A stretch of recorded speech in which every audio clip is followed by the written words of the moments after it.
Bab 20 Liu Mengru dipukuli. Sejak dia menyebutkan namanya, Qian Liu menceritakan semua yang dia ketahui. Ternyata itu masih karena diriku sendiri. Setelah mabuk-mabukan di Kabupaten Yunnan, istrinya Liu Mengru pergi mencarinya, tetapi Feng Junren melihatnya dan terkejut. Kemudian dia meminta Wang Xiren untuk membuat skema di kasino dan memintanya menandatangani sertifikat penjualan istri dan putrinya. Semuanya adalah jebakan.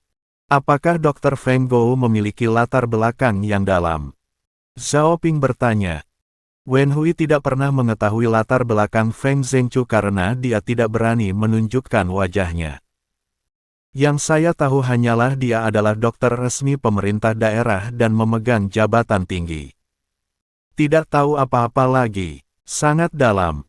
Qian Liu berkata, di Kabupaten Yunnan, statusnya adalah yang kedua setelah hakim daerah. Mengapa? Zhao Ping sedikit bingung, dia hanyalah seorang petugas medis, bagaimana dia bisa memiliki kekuatan sebesar itu? Itu terakumulasi selama bertahun-tahun. Feng Zhengchu adalah seorang jenius medis. Dia lulus ujian petugas medis pada usia 18 tahun sebagai orang biasa, dan hanya tinggal selangkah lagi untuk memasuki rumah sakit kekaisaran. Dia ingin mengikuti ujian lagi tahun depannya, tetapi orang tuanya bekerja terlalu keras dan keduanya meninggal. Dia tidak punya uang untuk berjuang lagi, jadi dia hanya bisa masuk ke pemerintahan daerah dan bekerja sebagai petugas medis di pemerintah. Dia telah berada di sini selama 20 atau 30 tahun. Hakim daerah telah berganti beberapa kali, tetapi dia tidak pernah diganti. Setelah bertahun-tahun, belum lagi kekayaannya, itu sudah sangat banyak. Tentu saja, kekuatannya luas dan sangat besar.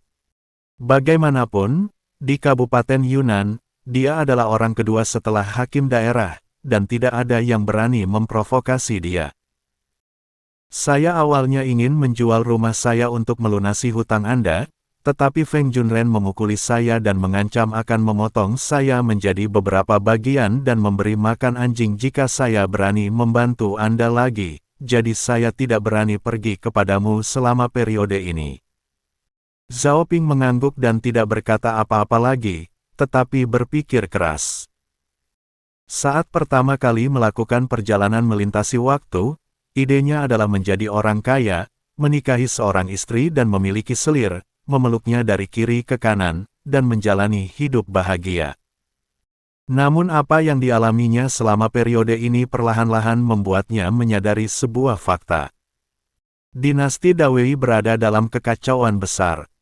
Bukan berarti jika Anda tidak menimbulkan masalah, masalah tidak akan menimpa Anda.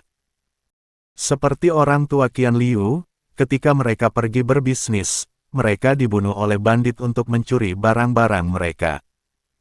Seperti keluarga Wen Hui, meskipun mereka bertindak baik di depan pemerintah dan mitranya, mereka akan dijebak dan dieksekusi. Oleh karena itu, Anda harus membentuk kekuatan Anda sendiri. Kekuasaan politik berasal dari laras senjata, ini adalah kebenaran abadi. Apalagi karena dia diincar oleh anjing gila seperti keluarga Feng, dia membutuhkan lebih banyak tenaga. Tunggu sampai kekuatan meningkat dan memungkinkan dan kemudian serang balik. Siapa yang berani mengingini istrinya akan membuat mereka menyesal datang ke dunia ini. Hanya saja Zhao Ping memutar otak dan tidak bisa memikirkan siapapun yang bisa dimanfaatkan. Bagaimanapun juga, pemilik asli tubuhnya adalah rakyat jelata, dan hanya memiliki kawan seperti Qian Liu yang tidak mampu mengurus bisnis keluarganya, bahkan nyaris tak bersisa di atas meja judi. Tidak ada teman lain. Yunman hanyalah seorang pemburu muda dan belum dewasa. Meskipun Liu memiliki banyak kekuatan, itu saja, tidak ada yang lainnya. Memikirkannya, Zhao Ping merasa dia masih perlu menghasilkan uang. Dengan uang, dia bisa merekrut pasukan. Bukan untuk memberontak, tapi untuk melindungi diri sendiri. Setidaknya dengan tenaga, dia tidak akan dipukuli, dan dia bisa melindungi kerabat dan teman yang ingin dia lindungi. Setelah menyembuhkan keluarga Nona Tian dan mendapatkan bayaran emas pertama, dia akan memasukkan masalah ini ke dalam agenda. 1 jam kemudian, Zhao Ping kembali ke rumah. Ia kebetulan bertemu Liu Mengru yang kembali dari luar. Dia menutupi wajahnya dengan air mata berlinang. Ketika dia melihat Zhao Ping, dia tidak menyambutnya dengan gembira seperti sebelumnya, malah dia berkata dia akan memasak dan masuk ke dapur. Zhao Ping tidak peduli tentang harus menempatkan di mana Qian Liu dan langsung mengejarnya. Memasuki dapur, dia dengan jelas melihat 5 bekas jari merah dan bengkak di wajah Liu Mengru, dan air mata basah di bawah sudut matanya. Ini jelas menunjukkan bahwa dia dipukuli. Sebagai penjelajah waktu, bagaimana saya bisa melihat istri saya ditindas? Zhao Ping bertanya dengan cemberut, siapa yang memukulku? Siapa yang memukulmu? Liu Mengru pura-pura tidak tahu dan mendorong Zhao Ping menjauh.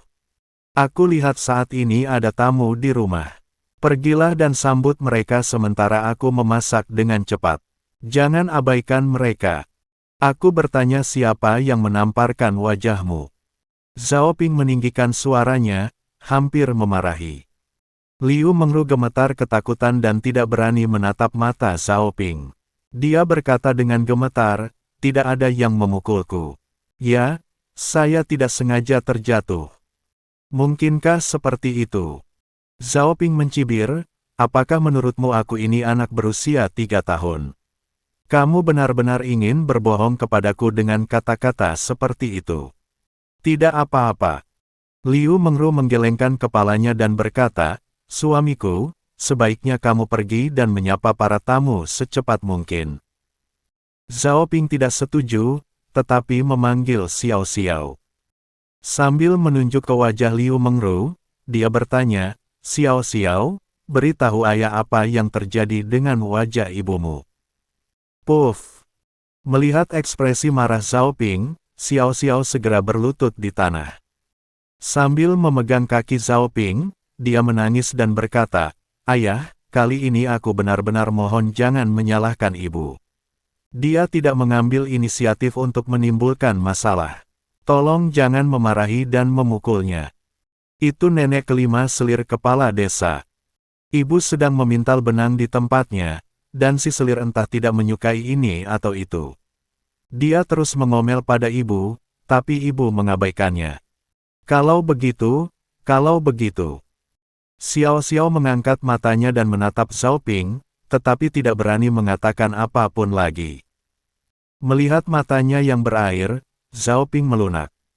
Dia menggendong Xiao Xiao, mengusap kepala kecilnya dan berkata, Xiao Xiao, aku tidak bermaksud memukul ibumu, apalagi kamu. Aku bertanya pada ibumu apa yang terjadi, terutama karena aku melihatnya ditampar oleh orang lain, dan aku merasa tidak bahagia dan ingin membalaskan dendamnya. Katakan pada ayah apa yang terjadi. Apakah kamu ingin membalaskan dendam ibu? Xiao Xiao mengedipkan matanya dan bertanya dengan heran. Liu Mengru juga mengangkat matanya dan menatap Zhao Ping, wajahnya penuh keraguan. Di masa lalu, setiap kali Zhao Ping mengetahui bahwa dia menyebabkan masalah, dia akan memukulinya dengan kejam, menolak memberi makan, dan bahkan menyakiti Xiao Xiao. Sekarang sudah berubah. Aku ternyata belum bangun dari mimpi itu. Dia masih menjadi istri yang disayangi. Liu Mengru merasa manis di hatinya. Tetapi ketika dia memikirkan betapa menakutkannya kepala desa, dia menjadi ketakutan lagi. Dia melangkah maju dan meraih lengan Zhao Ping dan berkata, suamiku, bagaimana kalau kita tidak membalas dendam? Kepala desa adalah orang paling terhormat di desa kita, dan kita tidak boleh menyinggung perasaannya. Setelah memikirkan hal ini, rasa manis di hati Liu Mengru menghilang, dan pada saat yang sama dia merasa sangat menyalahkan diri sendiri. Rumah tangganya terasa bahagia sekarang, tapi dia malah memprovokasi selir kelima. Jika Zhao Ping pergi untuk membalas dendam, saya khawatir keluarga ini akan berantakan. Dia bisa menyesalinya sampai mati. Mengru, kamu adalah istriku dan kamu dipukuli oleh orang lain. Jika aku tidak membantumu, apakah aku masih laki-laki suamimu? Mendengar kata-kata Zhao Ping, Liu Mengru tersipu dan jantungnya berdebar kencang. Hanya masih khawatir. Zhao Ping menunjuk Zhou An dan orang-orang yang menunggang kuda di depan pintu, dan melanjutkan, Mengru, apakah kamu melihat orang-orang itu? Itu adalah bantuan yang saya sewa. Dia berasal dari daerah ibu kota dan memiliki latar belakang yang kuat. Berurusan dengan kepala desa hanyalah masalah ujung jari, tanpa usaha sama sekali. Jadi jangan khawatir, ikut aku untuk membalas dendam. Bagaimana dia memukulmu? Balas saja kembali. Saya. Liu Mengru masih sedikit takut, tapi dia sangat terkejut saat ditarik oleh Zhao Ping. Dia berkata kepada Zhou An, pelayan Zhou, istri saya dipukuli oleh seseorang dari keluarga kepala desa. Saya berencana membawanya mencari orang itu untuk menyelesaikan masalah. Maukah Anda mengikuti membantu saya? Baiklah. Zhou An mengangguk setuju. Sebelum pergi, Zhao An menjelaskan bahwa selama Zhao Ping tidak melarikan diri, dia akan menuruti kata-kata Zhao Ping. Dia baru saja diberi perintah mengatasi kepada kepala desa, tetapi Zhou An tidak menganggapnya serius sama sekali. Pada saat ini Wen Hui dan Yunman juga kembali membawa bahan obat dan membawa kelinci. Ketika mereka mendengar hal seperti itu terjadi, mereka meletakkan barang-barang dan mengikuti mereka. Zhao Ping tidak menolak, bagaimanapun juga, ada kekuatan tambahan dalam jumlah. Bahkan Liu mengikutinya, meninggalkan Qian Liu terbaring sendirian di kereta sambil mengerang. Melihat tidak ada yang bisa dia lakukan, Liu Mengru menceritakan kisahnya secara detail di perjalanan. Selir kelima, Yu Xiuying, selalu tidak menyukai Liu Mengru dan selalu membuat onar. Liu Mengru mengabaikannya dan mulai mengatakan beberapa hal yang tidak menyenangkan. Awalnya, mereka hanya mengatakan bahwa Zhao Ping adalah anak hilang dan Liu Mengru menikah dengan orang yang salah, tetapi Liu Mengru masih bisa menanggungnya. Tapi seperti yang saya katakan, itu tidak lagi sama. Dia sebenarnya mengatakan bahwa Liu Mengru sedang berhubungan dengan seorang tuan muda dari kota kabupaten dalam upaya untuk menyingkirkan Zhao Ping. Keduanya bersekongkol untuk membuat Zhao Ping berhutang 50 tael perak kepada Wang Xiren dan tidak mampu membayarnya kembali. Dengan menjual istri dan putrinya, dia bisa tinggal dan terbang bersama tuan muda tersebut. Bahkan jika Zhao Ping jatuh ke dalam selokan bau beberapa hari yang lalu, itu adalah tindakan Liu Mengru yang disengaja. Dia ingin membunuh Zhao Ping dan tidak sabar untuk jatuh ke pelukan tuan muda di ibu kota tersebut. Liu Mengru tidak tahan lagi dan hanya mengucapkan beberapa patah kata. Lalu dia ditampar oleh Yu Xiuying. Dia tidak berani membuat masalah, jadi dia hanya bisa menahan amarahnya dan berlari pulang sambil menangis, dan Zhao Ping kebetulan melihatnya. Suamiku, saya benar-benar belum pernah berhubungan dengan tuan muda manapun di daerah ini. Liu Mengru menjelaskan kepada Zhao Ping, sejak saya menikah dengan Anda, saya hanya memasuki wilayah ibu kota sekali, dan itu karena Mengru, aku percaya padamu. Zhao Ping menepuk punggung tangannya dan menghiburnya, semuanya hanya Yu Xiuying yang sengaja mencari masalah. Aku akan membuatnya menyesal nanti. Liu Mengru sangat tersentuh sehingga jika tidak ada orang lain di sana, dia mungkin akan melemparkan dirinya ke pelukan Zhao Ping. Wen Hui juga mengepalkan tangannya. Saya harus melampiaskan kemarahan saya atas nama saudara perempuan saya. Yunman membuka busurnya dan memasang anak panah, bersiap untuk berperang. Dengan cara ini sekelompok orang mendatangi rumah kepala desa.